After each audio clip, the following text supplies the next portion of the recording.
Selama 30 tahun, ekonomi Indonesia dikuasai 9 naga, yaitu konglomerat keturunan Tionghoa. Total aset mereka 3.500 triliun rupiah atau setara 15% PDB Indonesia. Namun akhir ini muncul penantang serius 9 haji, taipan muslim dari daerah yang menguasai batu bara, sawit, dan emas. Mereka nggak pamer di Instagram kayak crazy rich, tapi diam-diam kontrol rantai pasokan yang bikin Indonesia jalan. Kesannya ini adalah pertentangan agama atau etnis, tapi ini sebenarnya tren pergeseran kekuatan dari Jakarta ke daerah. Perbedaan gaya berbisnis yang bisa jadi bakal mengubah masa depan ekonomi Indonesia secara total. Hari ini kita bongkar siapa aja yang masuk kedua kelompok ini, bagaimana strategi bisnis mereka berbeda 180 derajat, dan dampak revolusioner yang mereka ciptakan untuk ekonomi politik Indonesia. Sebelum kita bahas siapa aja 9 haji, mungkin beberapa dari kalian nggak tahu siapa 9 naga. 9 naga adalah istilah untuk konglomerat berpengaruh yang dominan sejak era Soeharto, kebanyakan etnis Tionghoa yang kontrol sektor strategis Indonesia. Mereka bangun kerajaan lewat koneksi politik dan akses eksklusif ke proyek pemerintah di era Orde Baru. Meskipun nama 9 naga itu nggak pasti. Beda-beda sesuai sumbernya, tapi di zaman sekarang, inilah nama-nama besar yang umumnya masuk.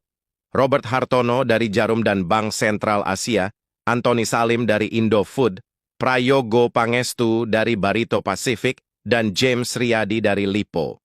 Total aset gabungan mereka 3.500 triliun, setara dengan 15% PDB Indonesia. Gila kan angkanya? Formula rahasia mereka sederhana tapi efektif. Kontrol seluruh rantai nilai dari hulu ke hilir.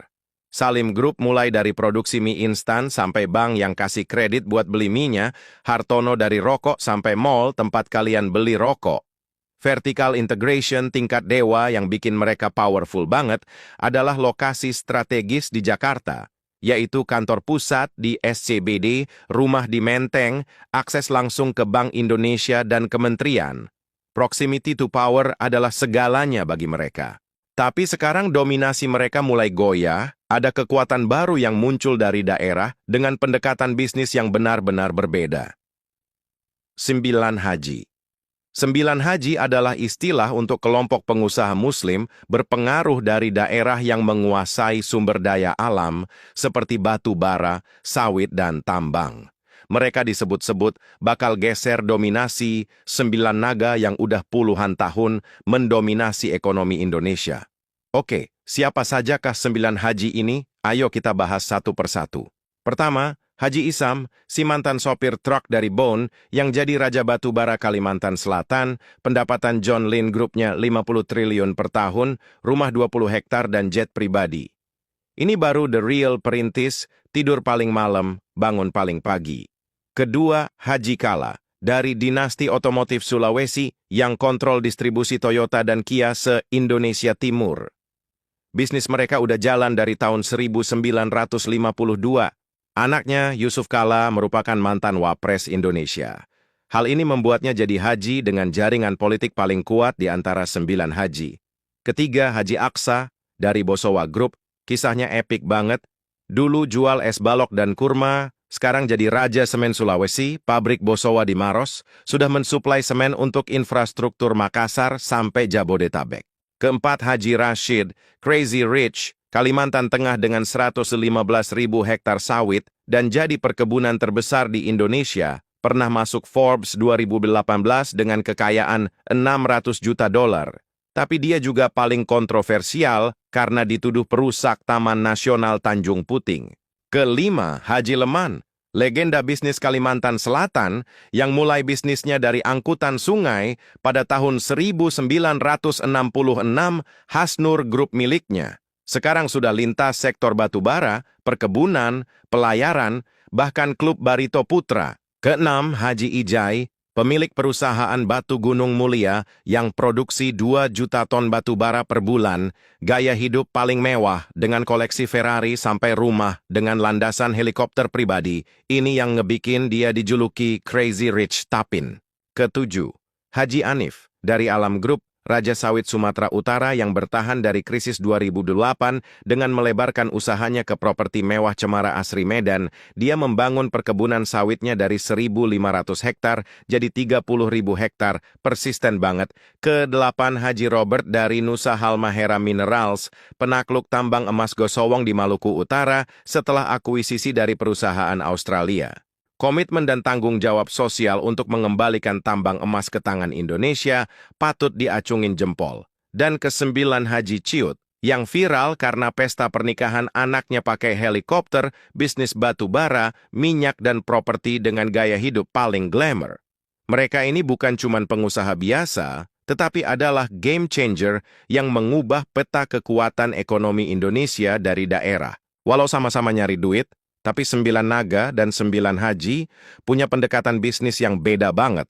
Misalnya 9 naga, mereka melakukan kontrol finansial dan distribusi dari Jakarta, fokus ke pasar domestik dengan margin tipis, tapi volume besar, yaitu jual ke 270 juta konsumen Indonesia. Mereka menguasai bank, retail, dan manufaktur konsumen. Kalau 9 haji, mereka kontrol sumber daya langsung dari daerah. Mereka kuasai hulu seperti tambang, batu bara, perkebunan sawit, semen dan emas, jual langsung ke pasar global dengan margin gede, tanpa perantara Jakarta, nggak perlu lagi tuh yang namanya middleman. Perbedaan geografis dari mereka juga berpengaruh banget. 9 naga bergantung sama Jakarta, karena disitulah ada akses ke regulator dan decision maker politik. 9 haji sebaliknya jadi raja lokal yang kontrol ekonomi regional tanpa butuh Jakarta. Bagi 9 haji, dekat dengan sumber daya lebih penting daripada dekat dengan kekuasaan. Nah, kalau dekat sama dia gimana? Itu juga penting, tapi jangan deket doang, jadiannya enggak, hahaha.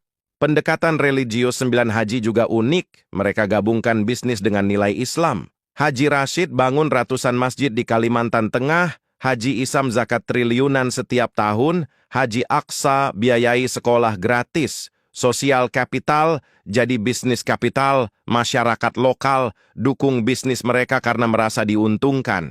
Tapi 9 haji nggak sepenuhnya orang-orang baik juga. Industri sawit dan tambang yang dimiliki para 9 haji seringkali dituding menghancurkan lingkungan dan eksploitasi tenaga kerja. Ini mungkin lebih ironis karena embel-embel 9 haji yang kesannya religius. Tapi kepentingan bisnis kadang jadi lebih penting terus dari gaya hidup mereka pun seringkali jadi sorotan. Haji Ciut pernah viral menikahkan anak pakai helikopter, Haji Ijai pernah jadi sorotan juga gara-gara koleksi Ferrari dan rumah dengan landasan helikopter pamer kemewahan. Inilah yang bisa dibilang bertentangan dari nilai kesederhanaan Islam.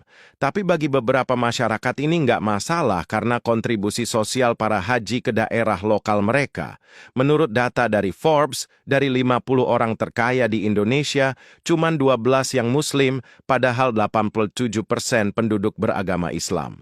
Banyak yang bilang kalau mulai naiknya 9 haji setidaknya menyeimbangkan dominasi kekayaan Indonesia ke banyak etnis, nggak terkonsentrasi ke 3 etnis Tionghoa. Dan fenomena ini emang fakta dan nggak cuma terjadi di Indonesia saja. Di Malaysia juga sama. 9 dari 10 orang terkaya juga etnis Tionghoa padahal 60% penduduk Malaysia itu Muslim. Tapi poinnya bukan etnisnya ya, karena terlepas mau kalian naga atau haji, mayoritas atau minoritas, cowok atau cewek, berpangkat atau enggak, negara harus bisa jadi tempat bagi siapapun untuk jadi perintis tanpa ada diskriminasi.